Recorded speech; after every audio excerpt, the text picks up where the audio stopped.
Sabe o que faz dos portugueses um povo único no mundo? Que Pedro Álvares Cabral pode não ter sido o primeiro navegador a chegar ao Brasil? E como nasceu o futebol em Portugal? Esta é a história nunca antes revelada. Os detalhes que escapam ao radar das notícias. As curiosidades e acontecimentos que fazem a diferença. Este é o Portugal Desconhecido. Há mais de 20.000 genes na espécie humana. Esta diversidade genética depende da acumulação de mutações aleatórias ao longo do tempo, mas também dos cruzamentos entre as várias populações do mundo. Hoje, a genética da nossa espécie é uma gigantesca miscelânea, que se deve a encontros e cruzamentos entre povos que se encontravam separados geograficamente. Mas sabia que os portugueses têm no seu ADN algo que não se encontra em mais nenhum povo do mundo?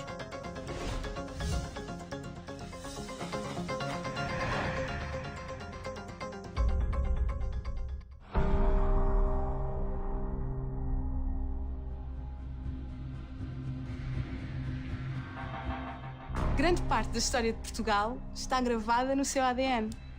Na verdade, existe um carimbo genético exclusivamente português. A nossa história e a nossa assinatura genética única devem-se às migrações populacionais que ocorreram nas últimas dezenas de milhares de anos.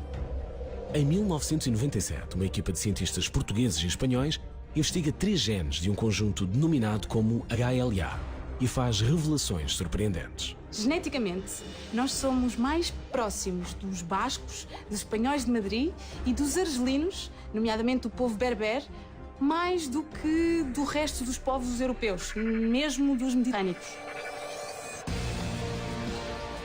Mas algo ainda mais surpreendente salta à vista dos investigadores.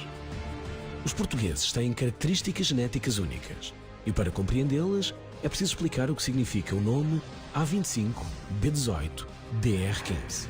É o nome de uma sequência de variantes genéticos, uma em cada um desses 3 genes HLA, que só existe na população portuguesa e também em menor proporção na América do Norte e no Brasil, trazida pelos portugueses. E para reforçar ainda mais a originalidade da impressão genética portuguesa, é preciso também falar da sequência genética A26, B38, DR13. Esta sequência só se encontrou até hoje em Portugal. Em que medida então é que estas duas sequências genéticas fazem dos portugueses um povo diferente? São como um carimbo genético português, que foi trazido por, pensa-se, 2 populações paleolíticas, portanto há 20.000 anos atrás, que só habitaram Portugal. Devem ter sido vantajosos em termos de resposta imunitária para esses povos e nessa altura. A identidade genética portuguesa constrói-se, no entanto, com influências de povos oriundos de diversas paragens. Também temos sequências genéticas trazidas para Portugal dos berberes do norte da África, há cerca de 6.000 anos atrás, quando ocorreu uma mudança climática drástica no Saara. Tivemos sequências genéticas trazidas para Portugal dos fenícios e dos gregos. E até depois do Império Romano, temos migrações dos germânicos, celtas, romanos e novamente dos berberes. O tráfico de escravos, na altura dos descobrimentos, trouxe para Portugal sequências genéticas da zona subsaariana da África. E até temos em Portugal umas sequências genéticas típicas dos judeus sefarditas. Apesar desta grande mistura de genes, nada poderá tirar aos portugueses a originalidade de possuir um carimbo genético que não se encontra em mais nenhum povo do mundo.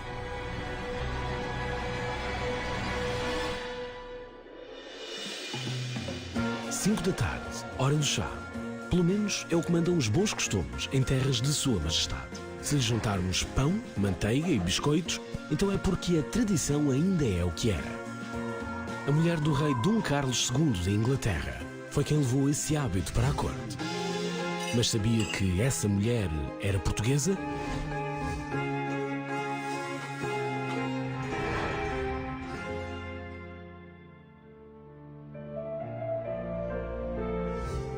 Filha de Dom João IV, Catarina de Bragança vive na corte portuguesa, até a família lhe encontrar um marido de boas famílias. De boda marcada, Catarina muda-se para as Ilhas Britânicas. O homem que a irá desposar é Carlos II, rei de Inglaterra. Como a coroa portuguesa está de costas voltadas com Espanha, a aliança é assim feita mais a norte. Catarina de Bragança é, além de tudo mais, uma figura muito importante na política europeia da época. Portugal ainda está à procura do reconhecimento internacional. E é muito importante, nessa altura, ter um país tão poderoso como a Inglaterra do seu lado, a dizer que sim, senhor, ok, Portugal é independente e já não pertence à Espanha outra vez. E é isto que Portugal procura com o casamento de Catarina. Poucos imaginariam que uma mulher que nem sequer sabia falar inglês pudesse mudar tantos costumes na corte britânica. O que os ingleses talvez não soubessem é que Catarina era uma mulher muito culta. Talvez não imaginassem que alguém que tinha nascido no Alentejo, no extremo da Europa, e que poucas vezes saía do Palácio Real quando se mudou para Lisboa, pudesse ser uma pessoa com tanto mundo como era. O casamento celebra-se a 21 de maio de 1662. Tinha a noiva 24 anos. É a última rainha católica da história da Inglaterra, portanto nunca é bem olhada por isso. E depois, também não é bem vista por ser aparentemente infértil. Ela nunca terá filhos e o rei tinha uma célebre vida extraconjugal e tinha muitos bastardos. No entanto, Catarina vai jogando trunfos noutros tabuleiros. Até ao século XVII, o usual era encontrar utensílios metálicos.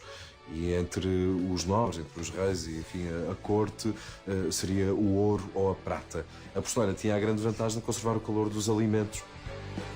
A seguir, vem o chá. Tanto quanto sabemos, é Catarina de Bragança que implementa a tradição de se beber chá de qualidade entre as pessoas mais nobres de Inglaterra.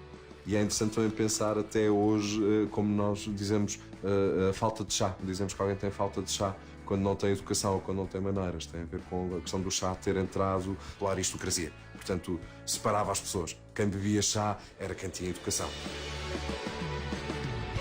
Nenhum destes costumes teria ganho o simbolismo que hoje lhe é atribuído, se não fosse a rainha nascida em Vila Viçosa.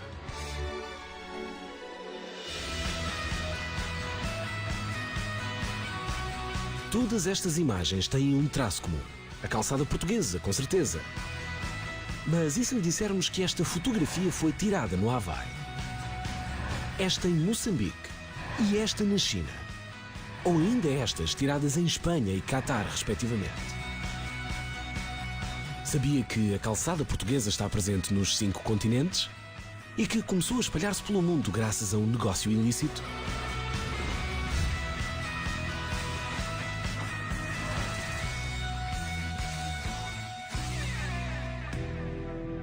Eis como o calcário se pode transformar em arte.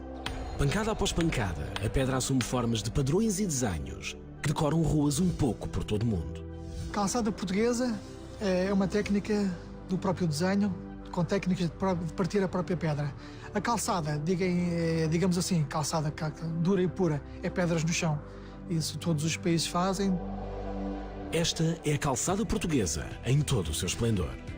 Surge em meados do século XIX e inspira-se no mosaico italiano, que é feito com vidro, cerâmica e outros materiais nobres. São utilizados materiais da própria região, retirados aqui da zona de Lisboa, os calcários, os basaltos, e é esse aproveitamento que se vai construir as calçadas à nossa maneira. É um desenho singelo, muito mais simples, só através do branco e do preto, e isto caracteriza a própria definição de calçada portuguesa. Em 1842, o governador de armas do Castelo de São Jorge, tenente Eusébio Pinheiro Furtado, manda calcetar algumas ruas adjacentes ao monumento. O trabalho é feito por prisioneiros. Foi um sucesso enorme, porque as próprias lamas e as próprias águas drenavam com facilidade, a sujidade deixava de ser um problema. A partir daí, é apresentado o projeto à Câmara Municipal de Lisboa para pavimentar a principal praça alfacinha, que era a Praça do Rossio. O desenho da ondulação, que tantas vezes inspira a calçada portuguesa, bebe inspiração num quadro italiano.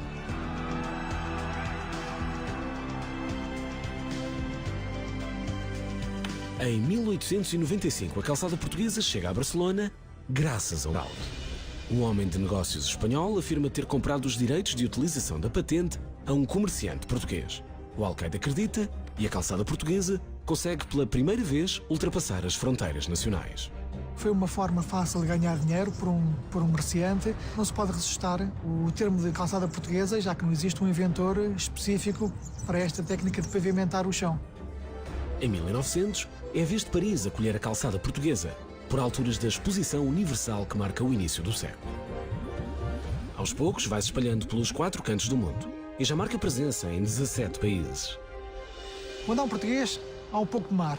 Dentro da nossa ancestralidade, e também há um pouco de pedra, porque estas ondas da calçada portuguesa são mar e são pedra, e são a nossa própria entidade. Somos nós, a calçada portuguesa somos nós. Espalhada pelos 5 continentes, é arte viva, é a embaixadora de um país que não se limita às suas fronteiras.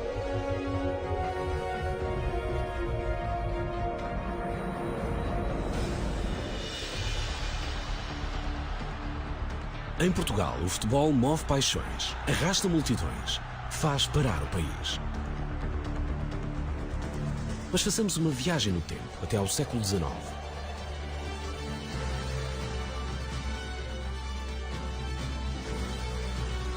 Sabe que equipas se defrontaram na disputa do primeiro troféu em Portugal?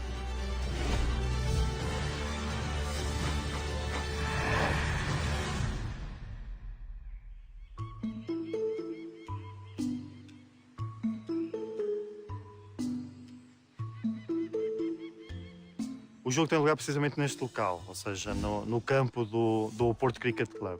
Era um campo de cricket e eles, à época, tiveram que o transformar num campo de futebol. Não era um campo relevado, era um campo de terra batida, tinha alguns buracos, era ligeiramente descendente em determinadas zonas junto das balizas. Frente a frente estão uma seleção de jogadores de Lisboa e outra de jogadores do Porto.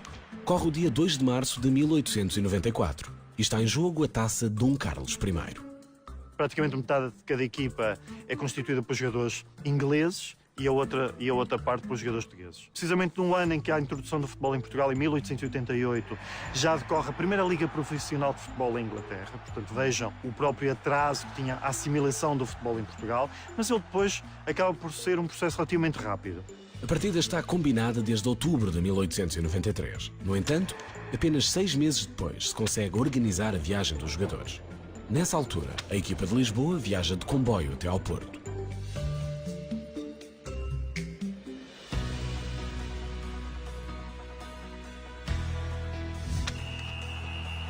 O jogo decorre durante 1 hora, há um primeiro gol de Lisboa que não é reconhecido pelos jogadores do Porto, que se recusam a levar a bola até ao meio campo. E, entretanto, há um segundo gol de Lisboa que sim já é reconhecido pelos jogadores do Porto, porque à época, obviamente, não existe a do árbitro como hoje a conhecemos. Era, sobretudo, pessoas que as equipas procuravam na assistência, pessoas que eram pessoas de bem, pessoas sérias e que tinham esse reconhecimento entre as várias equipas de futebol.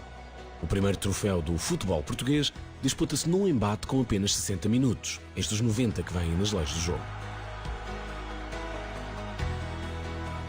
O que é feito é que a comitiva e o Rei Dom Carlos chegam, precisamente já o jogo estava a terminar e as equipas decidiram prolongar um pouco mais o jogo, exatamente para receber, acarinhar e também homenagear o Rei Dom Carlos, tinha decidido estar aqui e, de alguma forma, reconhecer também a importância do futebol já para a sociedade elitista da época em Portugal. O futebol era, sobretudo, tal como praticamente toda a prática desportiva em Portugal, uma prática das elites. Temos que perceber que nesta época o povo trabalha 7 dias da semana, inclusive ao domingo, e só a partir do decreto-lei, sobretudo, e do início da Primeira República, e de alguma preocupação com o tempo do lazer e o tempo do descanso dos trabalhadores, é que começa a haver esse espaço para a prática desportiva. O primeiro capítulo da rivalidade entre clubes de Lisboa e Porto termina com a vitória da equipa da capital por 1-0. Sem luxos, quase sem táticas, mas com muito amor à camisola. O futebol pode ser belo, mesmo num campo de cricket.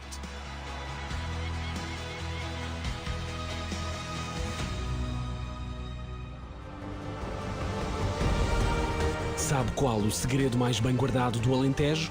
E qual o símbolo de Portugal mandado construir pela Alemanha? Pessoas que mudaram a história sem ser reconhecidas. Acontecimentos que ajudam a definir a nação tal como hoje a conhecemos. Este é o Portugal desconhecido.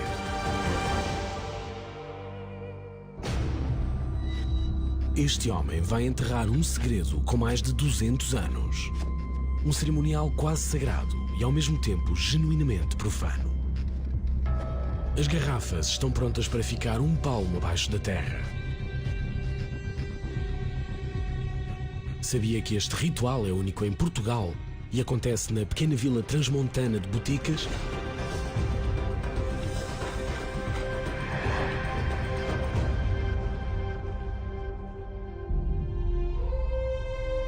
Hoje é um vinho de uma região que é tipicamente muito frio no inverno, muito quente no verão, e isso significa que tem uma acidez pronunciada, tem um leve toque frutado.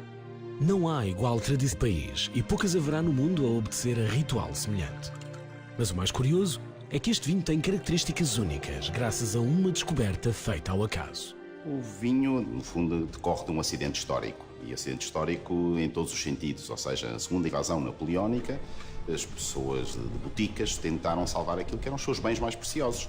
E entre eles encontrava-se o vinho. O vinho faz parte da alimentação e, portanto, não era propriamente algo que fosse um prazer, mas sim uma necessidade alimentar. E o que fizeram foi encontrar um subterfúgio que foi enterrá-lo. Nesta zona, as invasões napoleónicas dão-se entre 1808 e 1809. Mas os franceses acabam por ser expulsos. Quando isso acontece, os habitantes de Boticas recuperam as suas habitações e os seus bens. Quando desenterraram o vinho, descobriram um vinho que tinha características completamente diferentes. A grande diferença, e aquela que era fundamental, é que tinha gás. E pela primeira vez descobriram um vinho com estas características, que não fazia parte das tradições da região, e tornou o vinho muito mais excitante, mais alegre, muito mais inebriante. Pois então temos que o vinho dos mortos é enterrado sem gás, mas sai debaixo de terra como um vinho gaseificado. A razão para ter gás não advém do facto de ter sido enterrado. A invasão francesa terá sido na altura das vindimas, portanto o vinho ainda estaria a terminar de fermentar, significa que ainda teria açúcar, provavelmente, no vinho, e ao ser enterrado com uma parte desse açúcar e com as leveduras ainda, porque foi uma coisa feita à pressa, deu-se uma segunda fermentação em garrafa. Ao estar enterrado, o que isso permite ao vinho é ter uma conservação melhor, porque tem uma temperatura mais constante e está protegido da luz. A luz ultravioleta é um inimigo do vinho. Podemos então agradecer esta maravilha do património gastronómico português à sede de conquista de Napoleão e ao instinto de sobrevivência das gentes de Boticas. Deixa-se curioso que, do facto de um acidente, tenha nascido uma tradição que, não sendo única, é única em Portugal, ou pelo menos foi a primeira e a única que tem tradição histórica, acabou por criar um estilo de vinhos e uma particularidade que ainda hoje é mantida. O vinho tem acompanhado o homem ao longo de quase toda a história. Em Boticas, a história do néctar dos deuses é mais recente. Mas o que é certo é que os vivos já não dispensam o vinho dos mortos.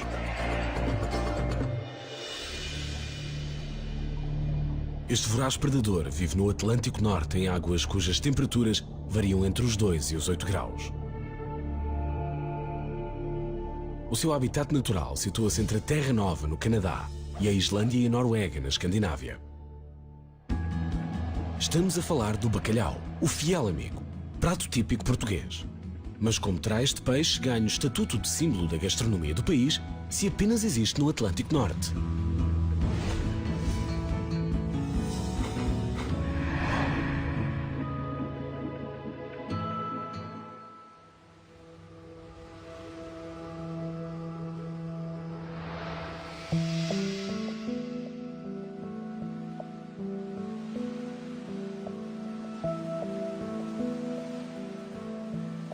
Portugal detém o maior consumo de bacalhau por pessoa per capita a nível mundial, 25 kg, 26 kg ao ano em média.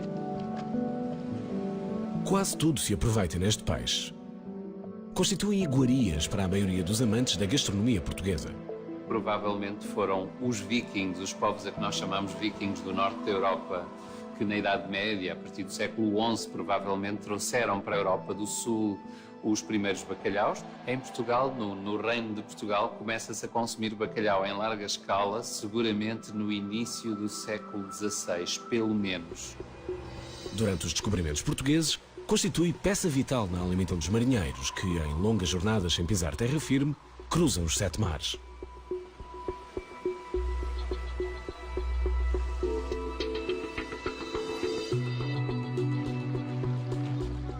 Um alimento de consumo socialmente transversal embora a partir do século XVIII se tenha tornado claramente um alimento das classes populares devido à necessidade de uma proteína animal que substituísse a ausência de carne e a dificuldade de acesso a peixe fresco, sobretudo.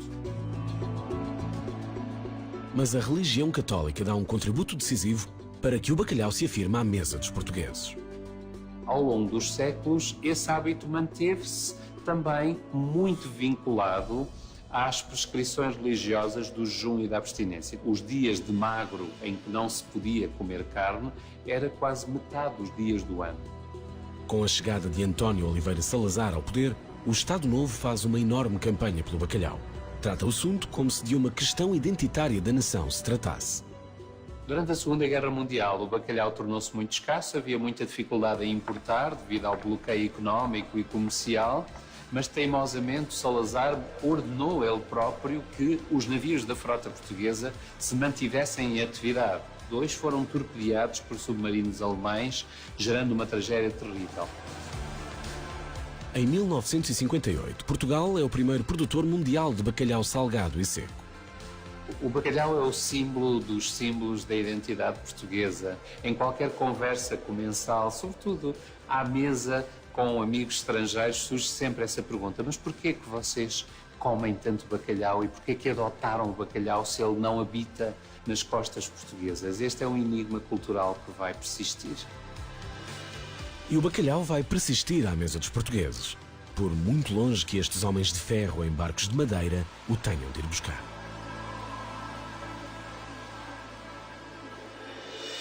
Silêncio, que se vai cantar o fado.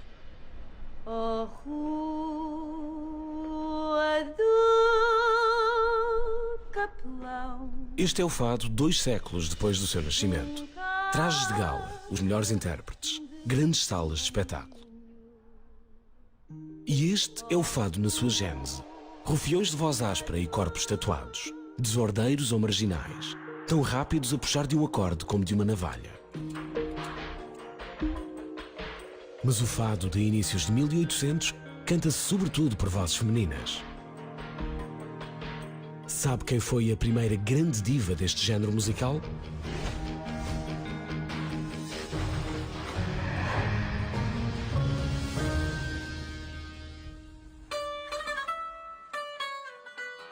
É difícil determinar a origem do fado. Há quem diga que o fado veio dos marinheiros para os bairros históricos, há quem diga que teve influência árabe, ou de sons africanos ou brasileiros. Na verdade, ninguém sabe de onde é que ele vem ainda. Mas para mim, o fado é genuinamente português e ponto final. O fado aparece no início do século XIX em ruas e vielas mal frequentadas. Os primeiros cantores gostam tanto de música como de vida boémia. Muitos deles passam mais tempo atrás das grades do que em palco a cantar.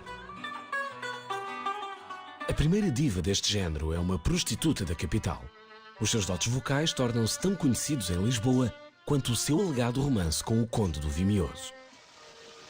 Oh, Rua do Capelão. A Maria Severa é o primeiro grande mito do fado. Morreu muito jovem, com 26 anos, mas inspirou outras músicas e também o teatro e o cinema. Como te chama? Severa. Graças a Severa, as prostitutas fadistas passam a ser presença assídua em festas da corte. E graças também aos burgueses endinheirados, claro está, que as levavam para apimentar as celebrações. O fado saiu das tascas e das tabernas e chegou às elites sociais na década de 1840. A canção cresce e divulga-se, mas mais tarde, em 1926, a ditadura militar impõe a censura a qualquer forma de expressão artística. E o fado não é exceção. O fado foi censurado, assim como a maior parte da criação artística daquela altura. Não interessava que fosse uma mensagem popular ou social subversiva. Fado, futebol e Fátima são os 3 Fs do Estado Novo. Enquanto o povo tiver com que se entreter, não se intromete na política. Houve um interesse político no crescimento do fado. O Salazar percebeu que se podia colar à popularidade das vedetas do momento e que isso seria muito benéfico. Destino, sorte, fatalidade. Assim se escreve a história desta arte, impulsionada por marginais e meretrizes. que nasceu para conquistar o mundo. E agora silêncio, que se vai cantar o fado. Oh, meu cigano adorado, viver abraçada ao fado, morrer abraçada a ti.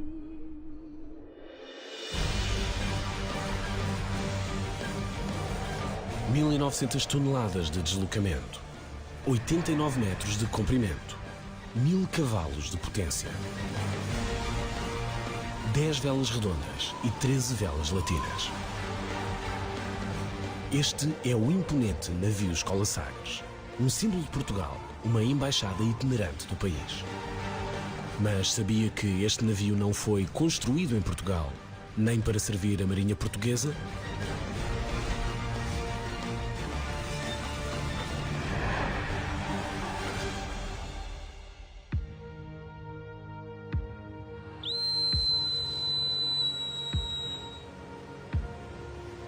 Em 30 de outubro de 1937, os estaleiros Blohm & Voss, em Hamburgo, na Alemanha, lançam ao mar o Albert Leo Schlachter, navio-escola concebido para a Marinha de Adolf Hitler. No final da guerra, os navios alemães foram partilhados pelos aliados, Estados Unidos, União Soviética e Inglaterra, e o Albert Leo Schlachter permaneceu em Bremerhaven, foi depois cedido em 1948 à Marinha do Brasil para mitigar os prejuízos de guerra causados pelos submarinos alemães à sua marinha mercante.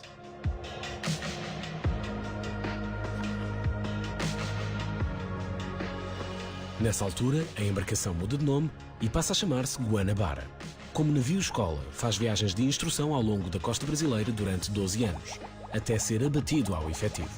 Em 1961, a antiga Sagres já não reunia condições de segurança para fazer as viagens de instrução. E, nesse sentido, Portugal adquiriu o Guanabara à Marinha do Brasil por um preço simbólico, diga-se, de $150 mil, e o navio foi aumentado ao efetivo dos navios da Armada no dia 8 de fevereiro de 1962.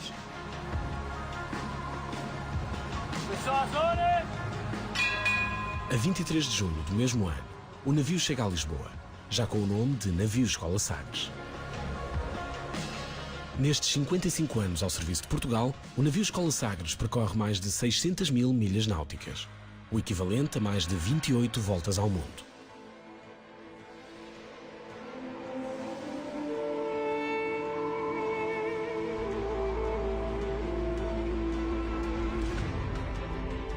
Sagres, em razão do local onde o infante instalou a sua mítica escola de navegação e de marinharia, que permitiu prosseguir os descobrimentos portugueses, a Cruz de Cristo deve-se ao facto do infante Dom Henrique ter sido o regedor da Ordem Militar de Cristo e, em razão de tudo isto, o infante Dom Henrique é o patrono e figura de proa do navio.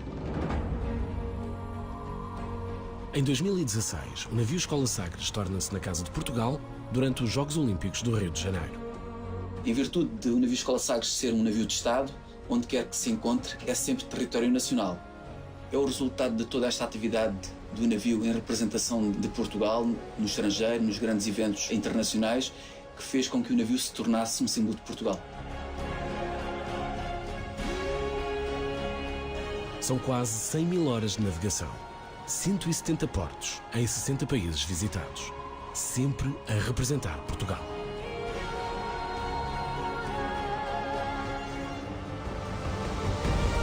Sabe qual foi a primeira tarde de glória da seleção portuguesa de futebol? E como simples estacas de madeira podem levantar uma cidade dos escombros? Coragem, ousadia, conhecimento são apenas algumas das qualidades de muitos portugueses que marcaram a história. Um pequeno país que deixou um grande legado ao mundo. Este é o Portugal desconhecido. Está com fome? Então talvez seja melhor não ver as imagens que se seguem. Começamos por um Aki Nambanzuke, para depois nos deliciarmos com este saboroso Chicken Nambam. E se na barriga ainda couber um doce, então sugerimos o Kiran Somen. Estamos a falar de iguarias tradicionais japonesas, mas sabia que todas elas se inspiram na cozinha portuguesa?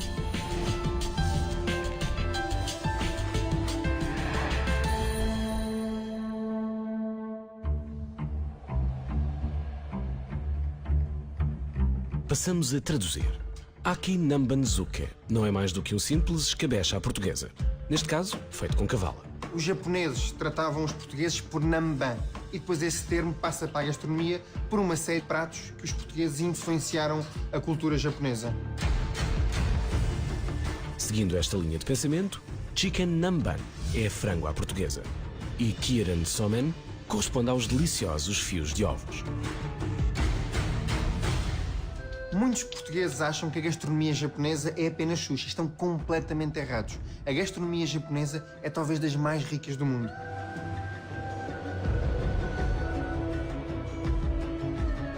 Na verdade, a própria tempura, um dos pratos mais conhecidos da gastronomia nipónica, apenas se torna popular depois dos portugueses levarem peixinhos da horta para o Japão. Muitos portugueses acham que a tempura provém da palavra tempero. Nós temos mais de 6.000 palavras no dicionário japonês que são de origem portuguesa, mas a tempura estava relacionada com uma limitação religiosa, com uma proibição religiosa, que eram as 4 têmporas. E acho que a palavra provém daí, muito também levada pelo processo de evangelização que os jesuítas tiveram no Japão. Quando os jesuítas pisam solo nipónico em 1543, apercebem-se da extrema pobreza em que vive o povo e decidem missionar através da comida. A comida tem sempre esta característica fantástica, que é nos ligar, garantir que somos capazes de olhar nos olhos uns dos outros e a partir daí comunicar. É mais fácil comunicar quando nós estamos a comer e de preferência coisas boas. Eu acho que esta técnica da panagem através da farinha e da água foi trazida pelos portugueses, muito ligada a esta proibição religiosa de se comer carne nestes dias e por isso usava-se o peixe e alguns legumes e para trazer magia usou-se esta técnica de panar e de fritar. A tempura é talvez dos preparados japoneses que mais exemplifica, é espelho daquele povo. Um povo que leva tudo à perfeição. Para adoçar a boca, falta ainda referir a cassutera.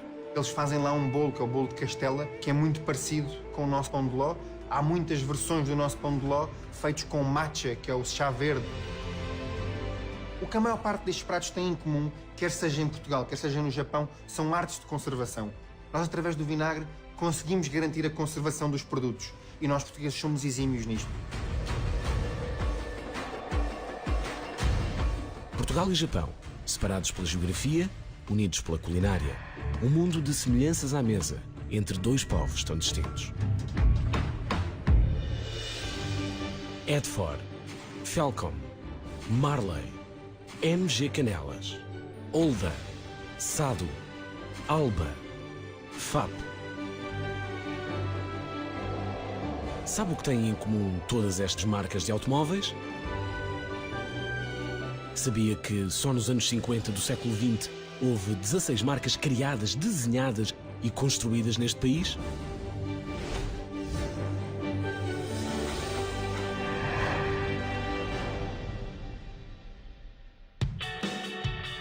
Hoje não há fabricantes com selo português, mas a intenção de construir viaturas no país remonta aos primórdios da própria história do automóvel.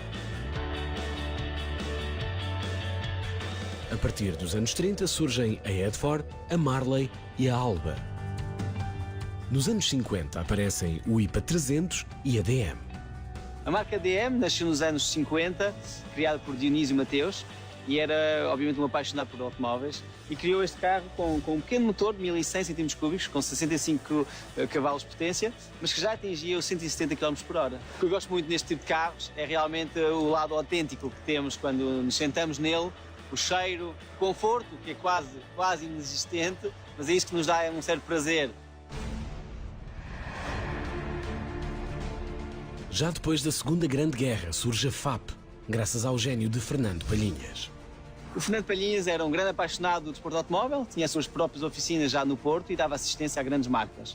E claro que um dia decidiu criar a sua própria marca de automóveis. Esta é a mais bem-sucedida marca portuguesa de carros de competição. Chega a ter 5 bólides a competir em simultâneo e 16 pilotos a defender as suas cores. A FAP participou em 75 provas, venceu 21 e até ganhou 3 provas internacionais. Em 1953 surge a Etnerap, mais uma marca a pensar na competição. O seu mentor é António Augusto Parente. É uma história curiosa, ele era fabricante de bicicletas, só que um grande fanático de automóveis e por isso decidiu criar o seu próprio veículo. Pegou num chassi de um Fiat 1100, uma carroceria em alumínio e tudo estampado à mão. Ainda nos anos 50, Adérito Parente cria a PE, abreviatura de Produtos Estrela. Esta marca assina a produção de autocarros, viaturas ligeiras e de competição. Curiosamente, Adérito não é parente, nem sequer conhecido, de António Augusto, o outro parente, o pai da Etnerap. Nos anos 70 e 80 surgem a SADO, a UMM e a Portaro. A UMM, também dedicada ao segmento do todo-terreno, chega a participar no Rally Dakar. Entre 1982 e 84 tivemos 12 jipes UMMs a participar no Dakar e todos eles chegaram ao fim. A UMM deixa de produzir em 2000 e os últimos 2 jipes da marca são registados em 2004. Infelizmente, a partir daí, deixa de haver marcas portuguesas no mercado.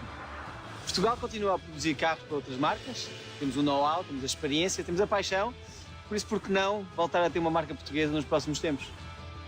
Enquanto ninguém responde à pergunta, continuamos a deliciar-nos com as imagens dos clássicos.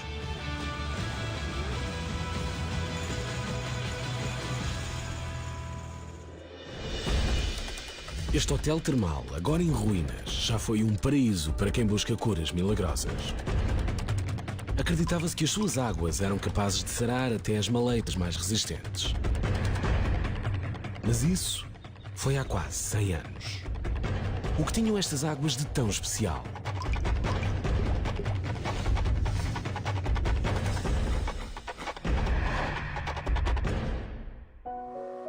Isabel, só hoje lhe posso escrever porque estamos tão longe que não podemos comprar nada. É um completo deserto. A água é sublime, os ares são deliciosos, tratam a gente muito bem, as comidas são boas e encontramos cá uma rapaziada muito compincha de Lisboa. Estas linhas, escritas pela mão de um hóspede, ilustram os tempos áureos do Hotel Águas Rádio. Havia vários tratamentos, entre os quais o banho de imersão, a ingestão da água, que era para problemas gastrointestinais, e o repouso na sala de emanação, onde absorviam os gases de radão. Todos estes tratamentos tinham em comum a água com as suas propriedades, que era a radioatividade. A água da fonte milagrosa tinha indicação para várias doenças. Reumatismo, gota, hipertensão, doenças renais ou do aparelho circulatório. É para estas maleitas que os pacientes procuram cura nas termas do chão de pena nos anos 20 do século passado. Pelo contrário, como contraindicação, só tinha 2, que é não aplicar em tratamentos de pneumonia nem doenças em que houvesse hemorragia. Para todas as outras doenças servia. Radioatividade. É esse o elemento que torna estas águas tão especiais. Temida nos dias que correm, é vista como um autêntico elixir da juventude nas primeiras décadas do século passado. Em 1903, a cientista Marie Curie, o seu marido Pierre Curie e Antoine-Henri Becquerel recebem o Prémio Nobel de Física pela descoberta do elemento químico rádio. Esta região é uma região granítica, portanto, em termos geológicos, e daí advém essa elevada quantidade de rádio dissolvido na água e também do radão. A inauguração do Hotel Termal Águas Rádio terá ocorrido em 1926. O hotel tinha 40 quartos e no auge da atividade, em 1941, chegaram a fazer-se 1.500 banhos. Também é de notar que em 1938 saíram daqui 37 mil litros de água engarrafada. Estas águas são consideradas por uma revista da especialidade como umas das mais radioativas do mundo. Foi na altura uma ótima medida de marketing. Hoje em dia seria precisamente o contrário, porque a palavra radioatividade assusta as pessoas. A água destas nascentes é engarrafada, distribuída e exportada. Entretanto, começam a ser descobertos os efeitos nocivos da radioatividade. A própria Marie Curie reconheceu os efeitos nocivos que tinham o urânio para quem trabalhava nos laboratórios e também para quem fazia a sua extração. Em 1942, o hotel fecha para obras de melhoramento e devido a uma quebra acentuada na procura. Reabre em 1951, mas as termas jamais voltarão a funcionar. Hoje, a água continua radioativa.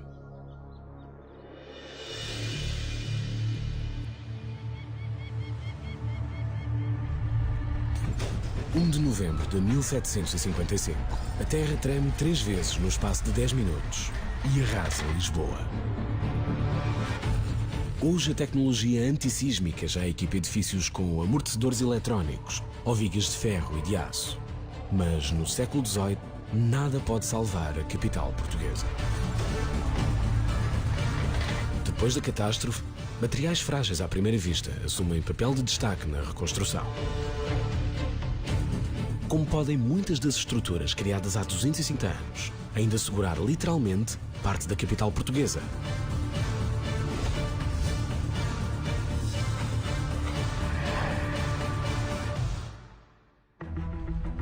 O sismo atinge 8,7 na escala de Richter. Uma multidão em desespero foge na direção do Porto de Lisboa, procurando segurança em campo aberto. Estas pessoas estão longe de imaginar que a ameaça seguinte virá precisamente das águas que banham a capital. Foram 3 ondas que atingiram toda a zona ribeirinha de Lisboa e muitas das pessoas que estavam na beira-mar da altura, eventualmente para correr para espaço aberto, acabaram também por ser apanhadas por essas grandes correntes de água e acabaram por morrer no local.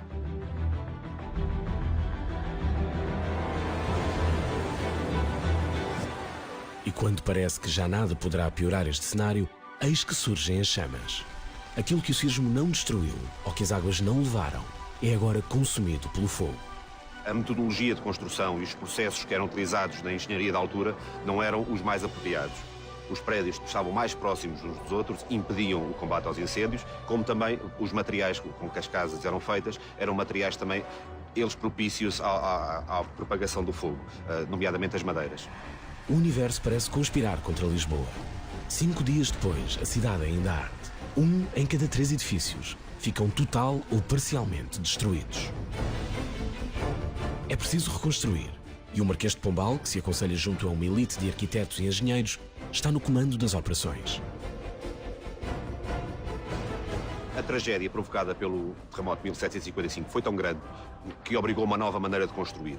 E essa maneira de construir implicou novas técnicas. Uma delas é a estacaria pombalina. Há um conjunto de soluções arquitetónicas e soluções de engenharia que foram então aplicadas. A estacaria, a gaiola pombalina em conjunto e também toda uma série de outras infraestruturas, como o saneamento ou até os poços para combater os incêndios, que foram então construídos. A grelha de troncos passa a sustentar fundações. A gaiola pombalina dá segurança às paredes. São feitas em madeira de pinho verde para resistir à passagem dos anos. E tanto resistem que ainda hoje se mantêm no subsolo da capital portuguesa. Continua a ser um dos grandes exemplos da Baixa Pombalina enquanto elemento único, é o facto de ter todo este urbanismo assente em madeira, uma autêntica floresta que está por debaixo dos nossos pés.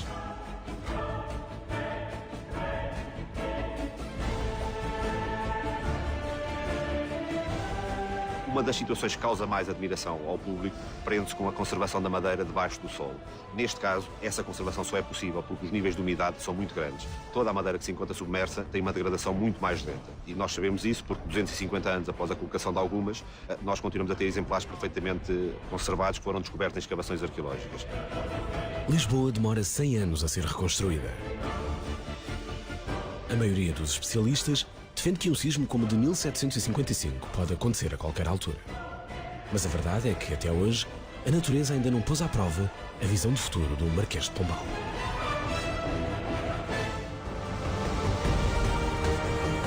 Sabia que alguns dos mistérios do início da civilização encontram resposta em solo português? E que a descoberta do Brasil poderá ter um capítulo secreto? Esta é uma viagem por acontecimentos que marcam a história de Portugal. Um périplo com personagens que os manuais não podem ignorar. Este é o Portugal Desconhecido.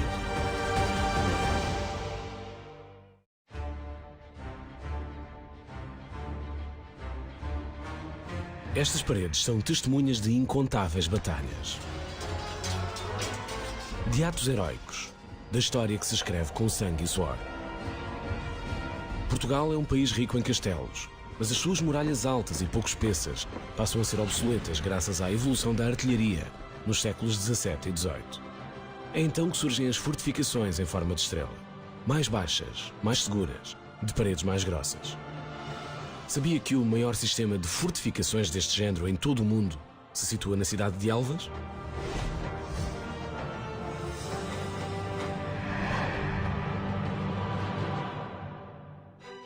(8 a 10 km de perímetro, 300 hectares de área. É esta a grandeza das muralhas da cidade de Elvas. Elvas era denominada, foi denominada a partir do século XVII como a chave do reino, porque era a chave para entrar em Portugal. Estamos fronteira com a Espanha, mais perto de Lisboa, e para conquistar Portugal era necessário conquistar a cidade de Elvas. O engenheiro holandês Cosmander, auxiliado por outros mestres, inicia o projeto no século XVII. É preciso defender a chave do reino dos invasores espanhóis. Já era facilmente bombardeável a cidade e as fortificações de Elvas. Portanto, é imperioso que aqui se construa uma grande fortificação. Em 1763, depois da Guerra dos Sete Anos, o rei Dom José I diagnostica várias lacunas na defesa nacional. Então que o Marquês de Pombal chamou um militar anglo-alemão para resolver o problema. O Marquês de Pombal vai refortificar toda a fronteira do país. Quando chega a Elvas e percebe que Elvas é a chave do reino e tinha sido desde o século anterior, vê a necessidade de construir uma grande fortificação a norte. São precisos quase 30 anos, 6.000 homens, 4.000 animais e 767 contos de reis para concluir a obra. O Marquês de Pombal lança um imposto de 8% às cargas que chegam ao Porto de Lisboa. Com esse 8% consegue acabar a construção da Praça do Comércio e construir todo o Forte da Graça em Elvas. Quem olha ao longe para esta estrutura talvez vislumbre apenas uma pequena edificação. À época, as forças inimigas poderiam até julgar que seria fácil tomá-la de assalto, mas estão longe de imaginar o que as espera. O Valerré inventa, digamos assim, um canhão que dispara para baixo, que era algo de inovador. Numa colina tão íngreme como esta, não seria efetivo um tiro para cima se o inimigo estivesse já perto do forte. Até chegar ao reduto central, existem múltiplas armadilhas, desde matacães até grades que caem, canhões escondidos, canhoneiras cobertas. Portanto, seria algo de inexpugnável no século XVIII. Do ponto a norte vai encontrar covas de lobo, que são uma técnica de defesa. Basicamente são covas na rocha, que depois eram tapadas com colmo e palha e que tinham um grande espigão no seu interior. Facilmente, quem atacasse o Forte Norte caía nessas covas de lobo e era facilmente morto também. Jamais algum invasor logra chegar ao reduto central do Forte da Graça. Património Mundial da Humanidade desde 2012. Talvez hoje Portugal também possa agradecer a sua independência. É esta obra à frente do seu tempo.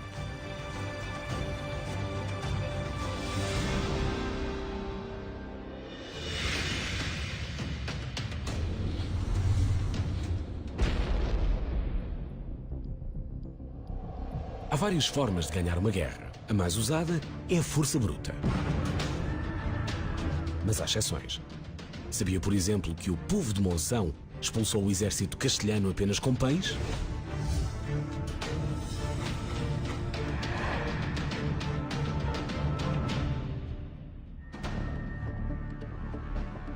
Recuamos então até à Segunda Guerra Fernandina, entre 1372 e 1373.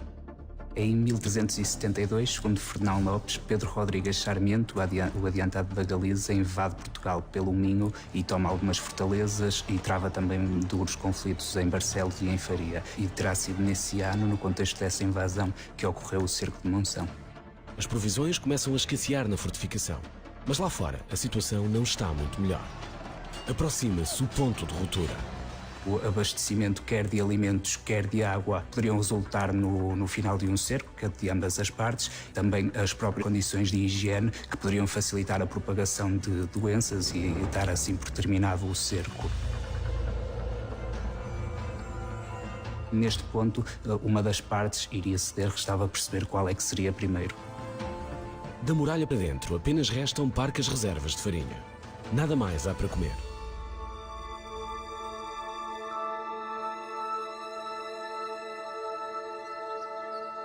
E é nesse momento que a mulher do alcaide se assume como líder. Deoladeu Martins manda reunir toda a farinha disponível em Monção para amassar e cozer. Assim que o pão sai do forno, a mulher do alcaide recolhe-o no seu regaço, sobe à muralha e atira-o na direção dos inimigos. A decisão de Deuládeu Martins esteve tanto de corajosa como de imprudente, ou seja, ao mandar cozer os pães com as últimas reservas de farinha que existiam dentro da cidade e enviá-las para as forças adversárias, isso poderia levar à rendição da própria fortificação de Monção, uma vez que ficariam sem alimentos. Os castelhanos, comandados por Pedro Rodrigues Sarmiento, percebem naquele momento que a fome não irá dizimar os portugueses e batem a retirada. Ou talvez tenham apenas ficado ofendidos por ninguém lhes dar manteiga para comer com o pão acabado de sair do forno. A lenda de Deuládeu Martins é bastante importante para o fortalecimento da identidade das gentes de Monção, como se pode até comprovar pelo próprio brasão de armas da cidade, que ostenta uma mulher segurando 2 pães, um em cada mão, no cimo de uma torre. Lenda ou realidade? O que é certo é que Deuládeu tem lugar cativo por entre as heroínas nacionais. Castela ataca com armas, Monção contra-ataca com pães. Moral da história, os pães vencem a batalha.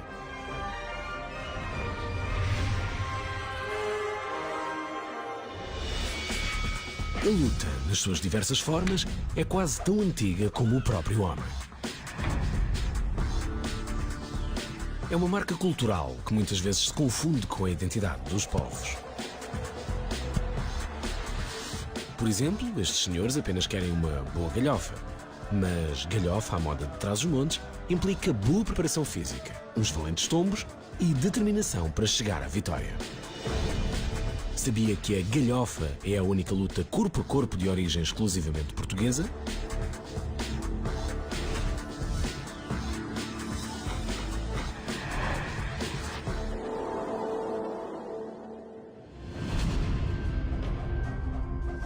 Qualquer perito em artes marciais sabe que a galhofa é só para homens de barba rija.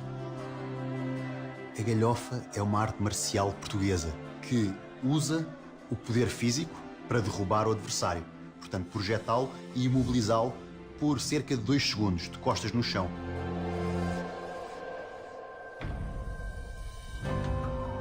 Os povos celtas que povoam parte da Península Ibérica são os criadores desta forma de passar serões entretidos. Mais tarde, agentes de Viriato seguem-lhe o exemplo.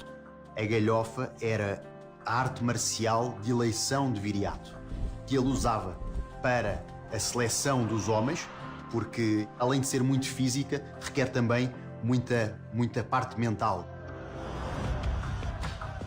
Havia um termo muito específico na galhofa, que é o termo manha. O homem tinha mais manha, o que fazia com que um homem de 60 quilos pudesse vencer um homem de 60 e tal quilos.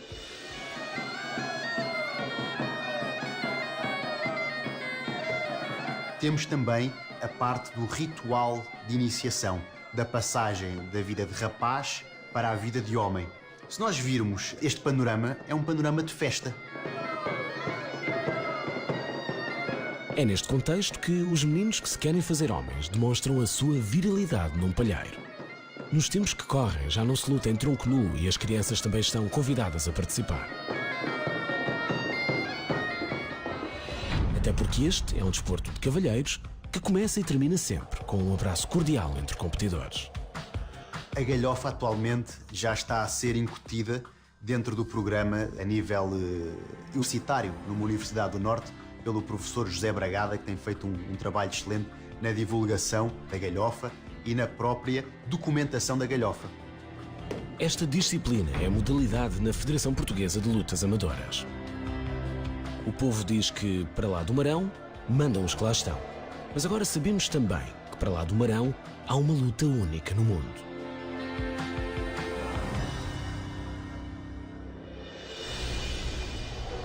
Este é o Cromlech de Stonehenge, no Reino Unido. Provavelmente o mais famoso monumento megalítico do mundo. E este é o Cromlech dos Almendres, em Évora. Desconhecido por muitos, é o maior da Península Ibérica, o segundo maior da Europa, e impressiona pelo seu bom estado de conservação. Sabia que estas pedras contam mais de 7.500 anos de história?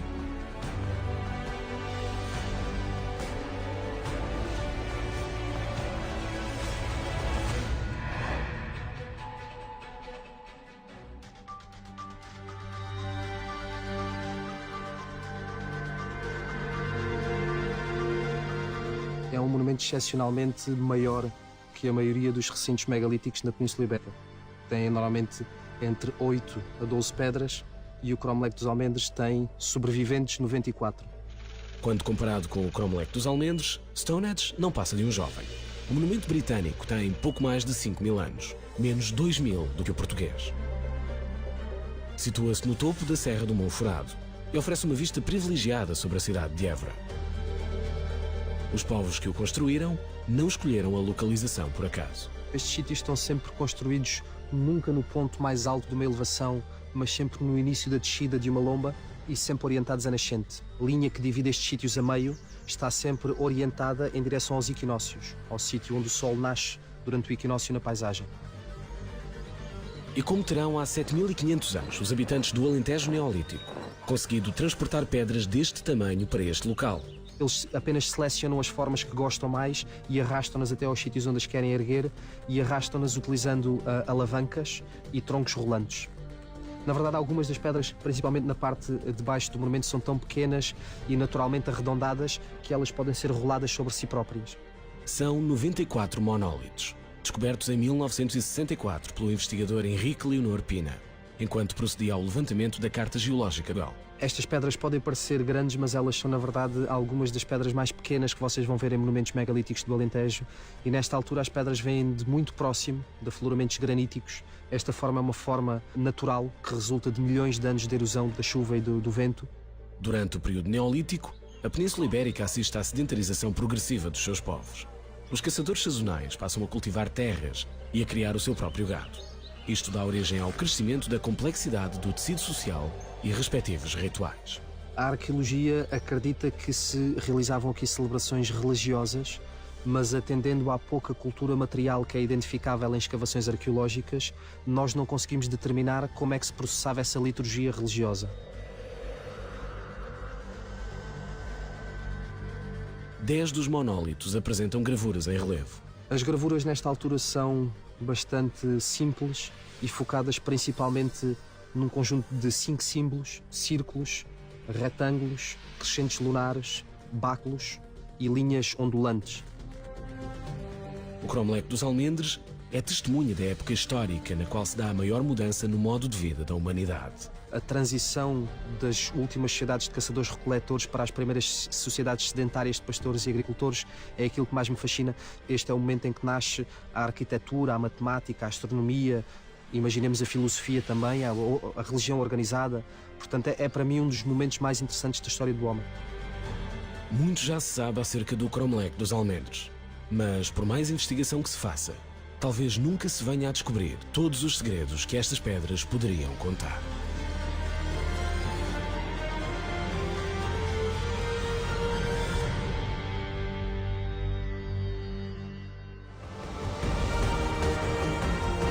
Sabe porque é que o dia 18 de junho de 1925 é tão importante para o futebol português?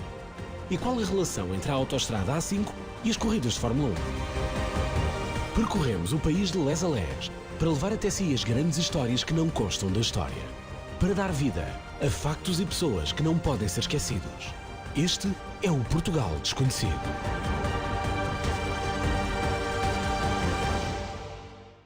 James Blunt, John Lennon, Elvis Presley, Bruno Mars ou Taylor Swift são algumas das estrelas que já usaram o ukulele nas suas composições. Mas sabia que o ukulele talvez nem existisse, não fosse a audácia de um grupo de portugueses? –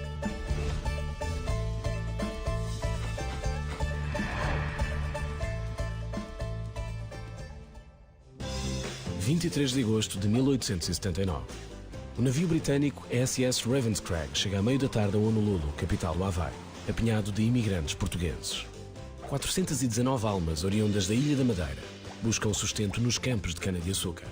Acabariam por mudar a história da música no Havaí. A vida nas ilhas nunca foi fácil, não é? E daí, com o crescimento populacional, sempre houve, tanto na Madeira como nos Açores, essa vontade de uma vida melhor no Havaí. João Fernandes, José Correia e Augusto Dias são 3 dos aventureiros a bordo. Querem vencer no novo continente, mas não esquecem as suas raízes. Estes 3 portugueses chegaram ao Havaí e já eram construtores de instrumentos, do machete de Braga, do Braguinha, na Madeira.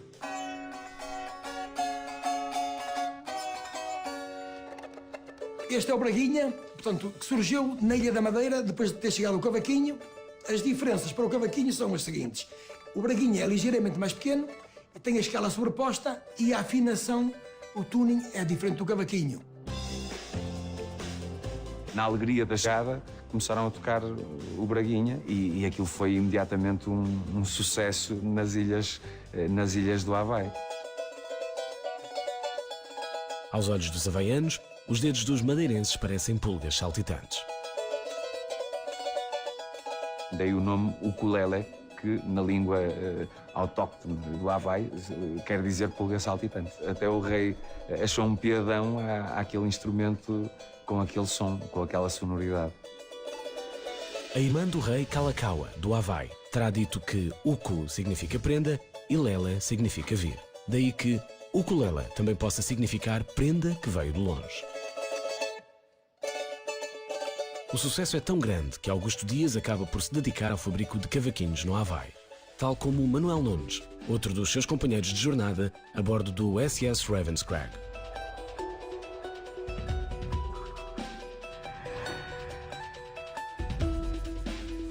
Com o passar dos anos são introduzidas alterações ao instrumento, até porque a madeira com que são construídos no Havaí, a coa, é diferente da portuguesa. O ukulele ganha identidade própria e hoje brilha nas mãos de várias estrelas mundiais.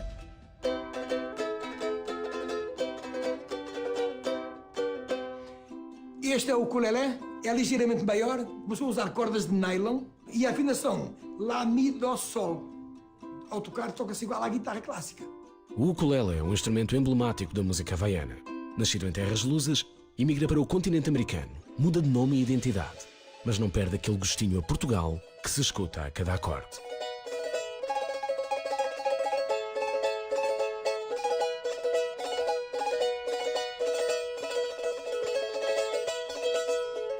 Sou da terra do Virarai. Se queres dançar no Vira vai. Se queres dançar no Vira vai. A língua de Camões tem mais de 800 anos de história. É idioma oficial em 8 países e na região autónoma de Macau, para além da pátria-mãe. Pam, Rosário, Botão, Capitão, Chabon, Tabaco. Todas as palavras anteriores soam a português, mas não são portuguesas. Sabia que, na verdade, estamos a falar de vocábulos japoneses?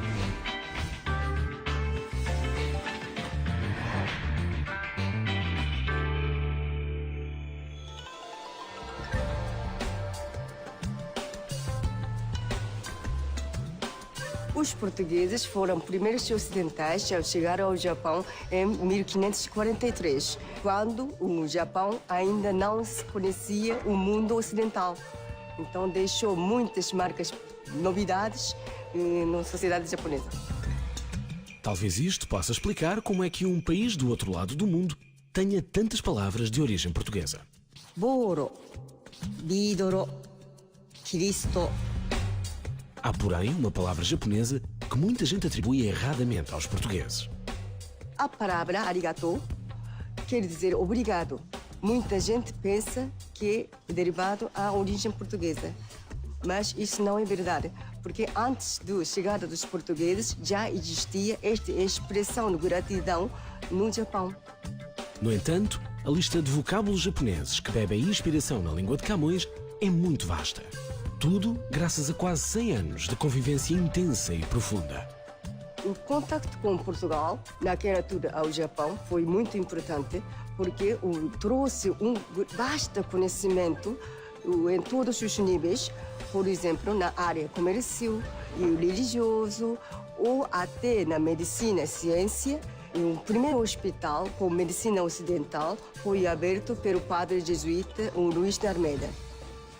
Até as espingardas, trazidas de Lisboa, contribuem para acelerar o fim da Guerra Civil, que assolava o Japão há mais de um século. O entendimento entre as duas culturas chega a ser tão grande que os jesuítas publicam em 1603 o primeiro dicionário bilingue entre o japonês e um idioma ocidental. Em 1639, os portugueses foram expulsos, mas foi o tempo suficiente para deixarem a sua marca.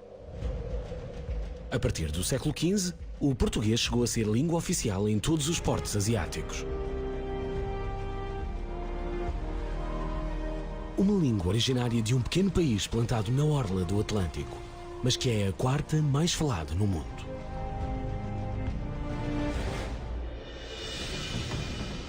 Este é o Carnaval do Rio de Janeiro, o maior carnaval do mundo. Chegam a estar 2 milhões de foliões por dia na rua. É uma celebração que atrai quase 1 milhão de turistas todos os anos à cidade maravilhosa. Mas sabia que este carnaval tem a sua origem em tradições genuinamente portuguesas?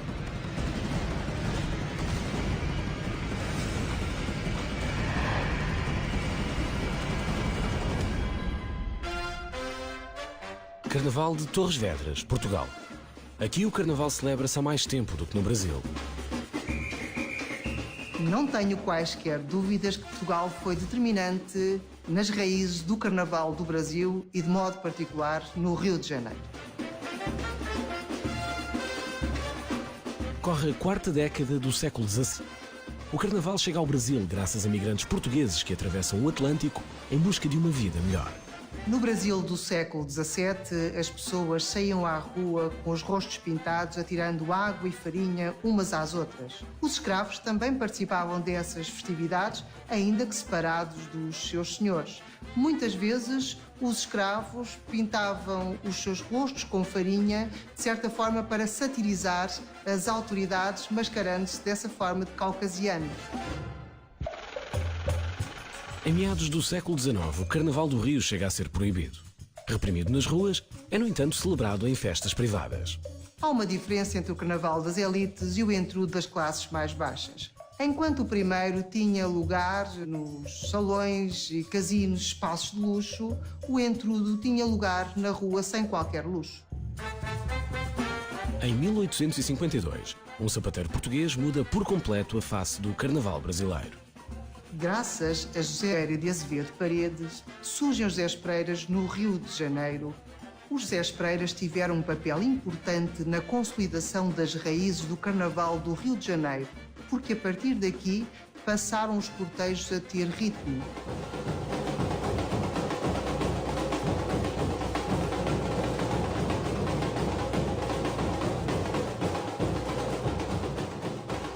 Em 1853, o ator e dramaturgo brasileiro Francisco Correia Vasques compra peça musical, na qual o José Pereira assume em particular destaque. A partir daí, a música chega definitivamente ao Carnaval.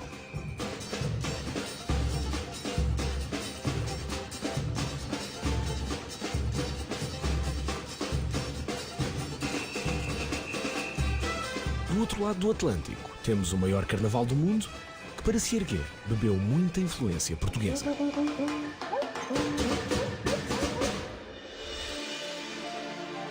Posse de bola para Portugal, vai Éder, chuta, chutou!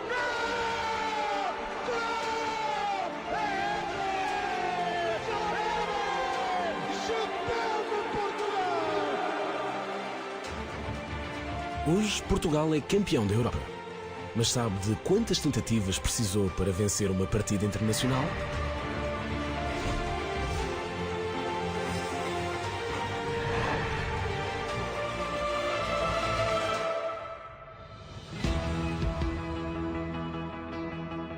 18 de junho de 1925. Portugal realiza o 5º jogo internacional da sua história. Tem como adversário a seleção italiana, tida por muitos como uma das mais fortes do velho continente. O futebol italiano começou no século XIX, a nível oficial. O campeonato começou em 1898. O português, a nível regional só, em 1906. Portanto, o futebol italiano pratica uma grande vantagem. O primeiro jogo da seleção italiana é de 1910 e o primeiro da seleção portuguesa é em 1921. Antes desta partida, Portugal apenas disputara outras 4 de caráter internacional. Todas contra a Espanha, todas com o mesmo resultado: derrota para a equipa das esquinas. Os italianos, com base naquilo que os jogadores espanhóis tinham dito sobre Portugal, Portugal não era grande espingarda, por assim dizer, achavam que estava no papo. E a verdade é que entraram um bocado convencidos da sua superioridade e isso tal não se verificou. Ambas as equipas alinham com 2 defesas, 3 médios e 5 avançados.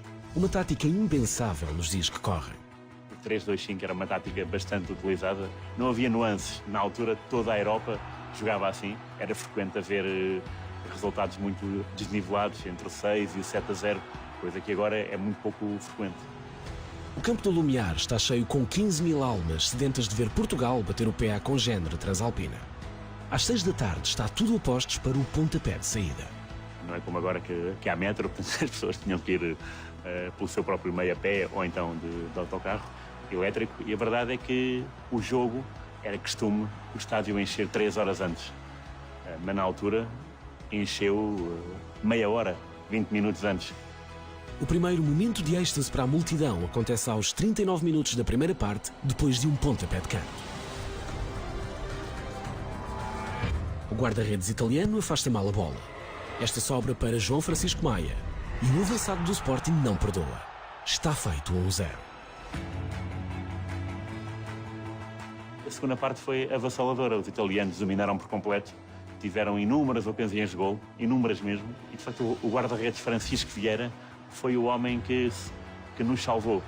Ao ponto de, no final do jogo, os italianos o terem agraciado, por assim dizer, porque foi uma exibição fora de série. Portugal consegue resistir à pressão dos italianos e chega à primeira vitória internacional. Os adeptos irromperam o campo adentro e, obviamente, puseram os jogadores todos em ombros e foram com eles até aos balneários. É uma vitória inesquecível, um pouco à imagem também do gol do Éder com a França no Euro 2016. São momentos gloriosos porque, de facto, conseguir derrubar a Itália, forte Itália, por 1-0, deu-nos um grande boost de confiança que ainda dura até hoje. O jogo com desfecho mais saboroso tem a assinatura de Éder em 2016. Mas é preciso lembrar que foi João Francisco Maia a abrir o caminho para as vitórias em 1925.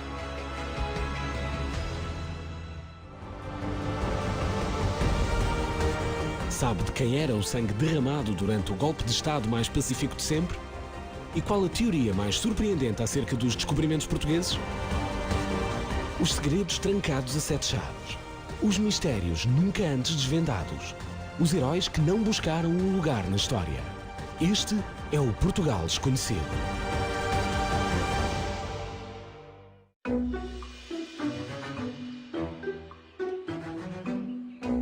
Este é o Parque Florestal de Monsanto, área de lazer e desporto por excelência. E esta é a A5, uma das autoestradas mais movimentadas da área metropolitana de Lisboa. Mas o que lhe vamos contar a seguir não diz respeito a passeios em família, nem a engarrafamentos. Sabia que neste Parque Florestal e nesta autoestrada já se disputou um grande prémio de Fórmula 1? –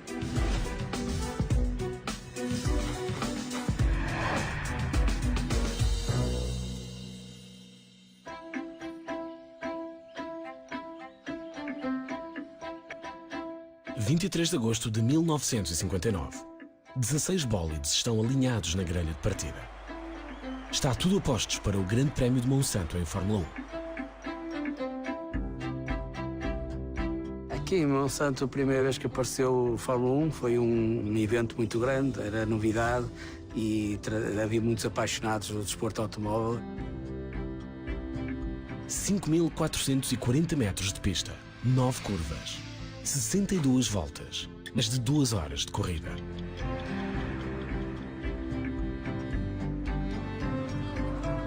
As estradas são bonitas, são muito seletivas, é um percurso muito técnico. O circuito até é bastante grande para o que é costume, mas deixa-nos a sonhar e olhar para trás numa paisagem tão bonita, saber que começou aqui a Fórmula 1 em Portugal. Neste troço da A5 passam mais de 130 mil carros por dia. É a autoestrada com maior tráfego médio diário em Portugal. Hoje em dia custa imaginar nós andarmos aqui a passar nestas estradas com o trânsito que há e com este verde toda à volta. Imaginar que um dia passaram aqui carros de Fórmula 1 custa a querer. Depois de sair em que o circuito passava pelo Parque Monsanto, fazia a estrada de Alvito e acabava na estrada de Queluz, com curvas muito técnicas e que era um grande desafio para os pilotos. Sem velocidades loucas, faz-se aqui um belo passeio. Mas em 1959, os pilotos não estão cá para apreciar a paisagem. Os carros aqui em Monsanto atingiam velocidades de cerca de 160, 170 a hora. Claro que hoje em dia as Fórmula 1 fazem 330, 340, mas de uma maneira muito mais segura. O Grande Prémio em 59 foi ganho por Stirling Moss, um piloto que depois deu grandes vitórias, um piloto famoso.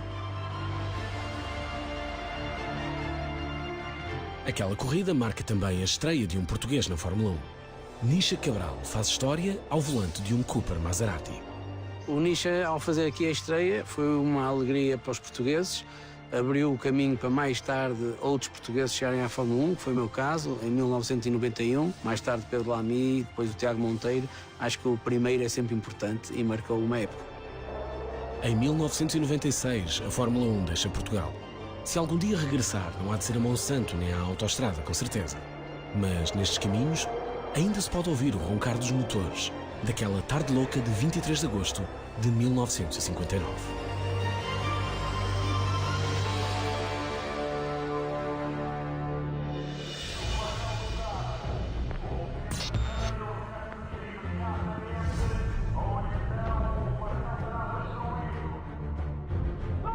25 de abril de 1974. O movimento das Forças Armadas ocupa vários pontos estratégicos em Lisboa.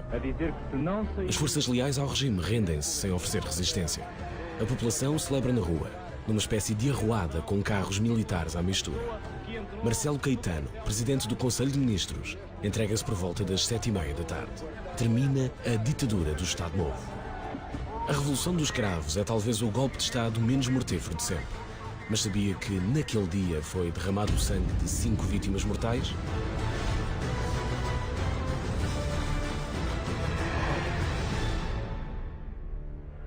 Uma e meia da tarde. Grupos de jovens começam a descer a rua António Maria Cardoso, onde fica a sede da PIDE-DGS, a polícia do regime. Os jovens que no dia 25 de abril desciam a António Maria Cardoso gritavam sobretudo palavras contra a polícia política, a PIDE, morte à PIDE. E também já havia algumas frases contra a guerra colonial. Estamos num momento extremamente importante, assustador. Por volta das 3 da tarde, registram os primeiros disparos vindos da sede da PIDE. Tombam 3 manifestantes. Um acaba por morrer. Fomos obrigados a fugir.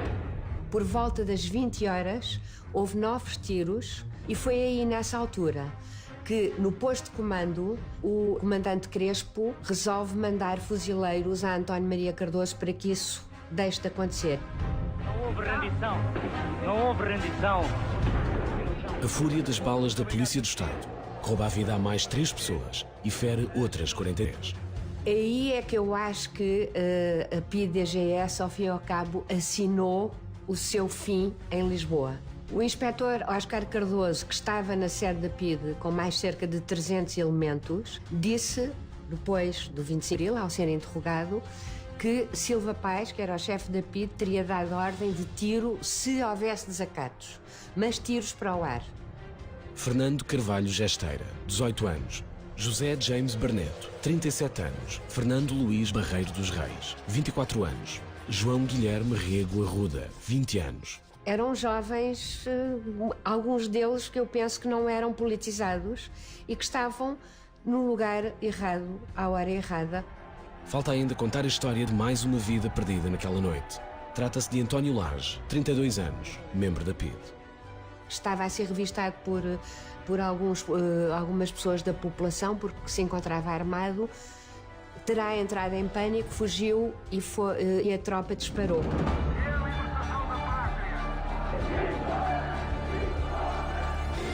Do sangue derramado não costuma rezar a história do 25 de abril de 1974. Mas as vidas perdidas naquele dia serão para sempre testemunhas do país acabado de nascer.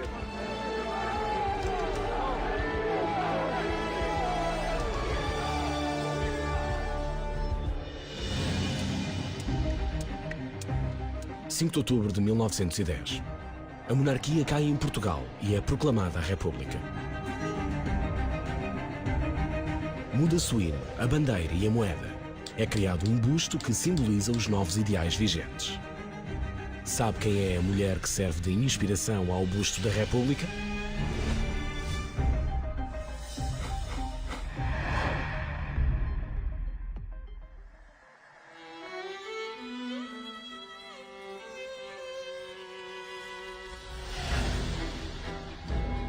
Antes da República existiam a linhagem dos reis e das famílias todas monárquicas que se foram sucedendo, eram sucessivamente pintadas pelos pintores da época, havia retratos nos espaços, então eram muito identificadas.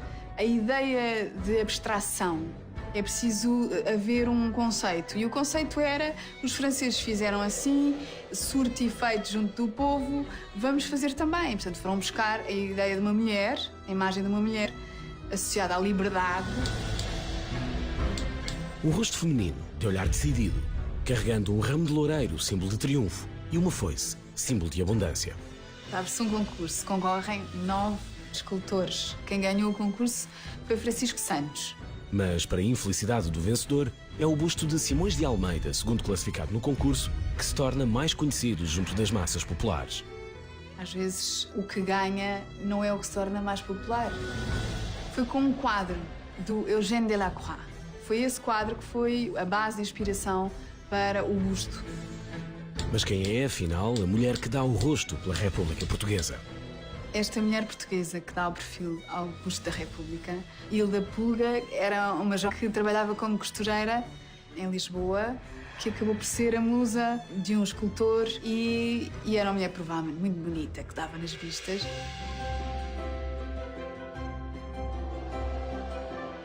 Natural de Arraiolos, teria 18 anos quando posa para o escultor. Segundo se sabe, a mãe fez questão de que ela só aceitasse esse convite para posar, desde que não se despisse e de que a mãe estivesse presente. O busto, consto por Simões de Almeida, persiste como símbolo da República, mais de 100 anos depois da sua concepção. Ao contrário do que acontece muito em França, em que se vão mudando as musas inspiradoras do busto da República, já foi a Catherine Deneuve, já foi a Sophie Marceau, mas pronto, em Portugal não, nós somos um país conservador e portanto está feito o busto da República, não se mexe mais no busto da República. Vamos fazer um busto da República para o futuro, é apenas a possibilidade de mexer um pouco com a arte. Porém, ao olhar para esta escultura que representa a vitória do novo Portugal sobre o velho, percebemos que esta mulher anónima viverá para sempre.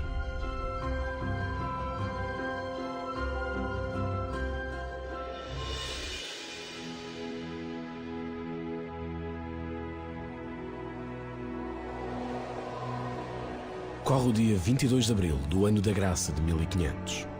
Pedro Álvares Cabral desembarca no Brasil e dá início a um dos mais importantes capítulos dos descobrimentos portugueses.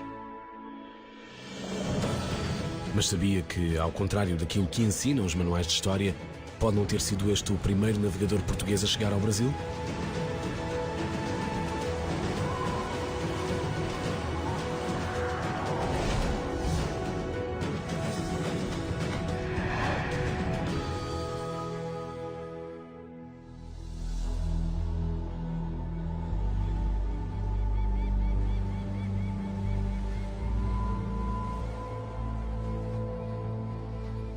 É claro que estamos sempre no mundo das hipóteses. Estamos a falar de história. E a história, por si, é algo que não é estático, é dinâmico. Vamos então aos factos que sustentam a teoria. 7 de junho de 1494. Portugal e Castela assinam o Tratado de Tordesilhas, através do qual dividem entre as duas coroas as terras já descobertas e ainda por descobrir fora da Europa.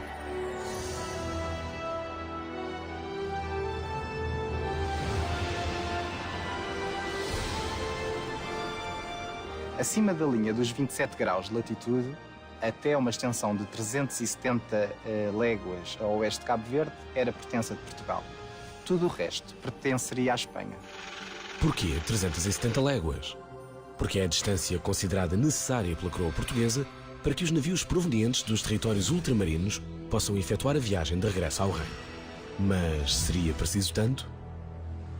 Nós precisávamos sim de evitar a calmaria da Guiné, porque nessa zona não havia ventos e eram essenciais para se conseguir fazer a travessia, mas obviamente que Dom João II bem sabia que os navios não precisavam de toda aquela distância para fazer a manobra. E é aí então começa a controvérsia, porque essas 370 léguas iriam, à partida, incluir o território do Brasil.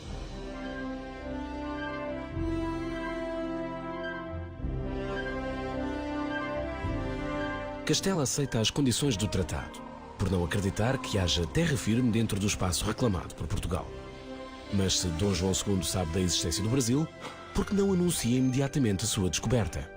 O tratado foi assinado a 7 de junho de 1494. No entanto, havia uma cláusula em que havia ali um período de carência, ou seja, se os espanhóis encontrassem alguma terra, mesmo dentro da área que nos estava consignada até ao dia 20, essas terras ficariam debaixo da alçada de Castela.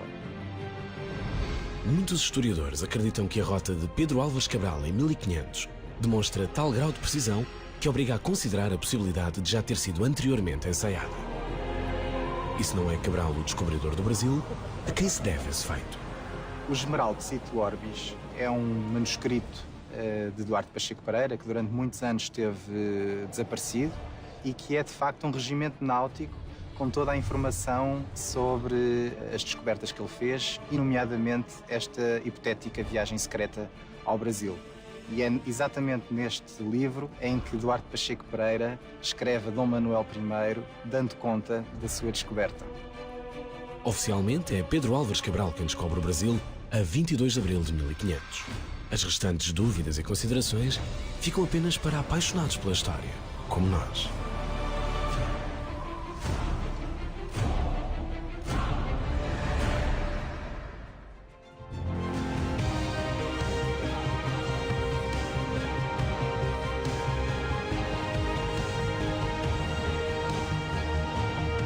As vitórias inesquecíveis, as maravilhas da gastronomia, os heróis de batalhas épicas, as construções grandiosas.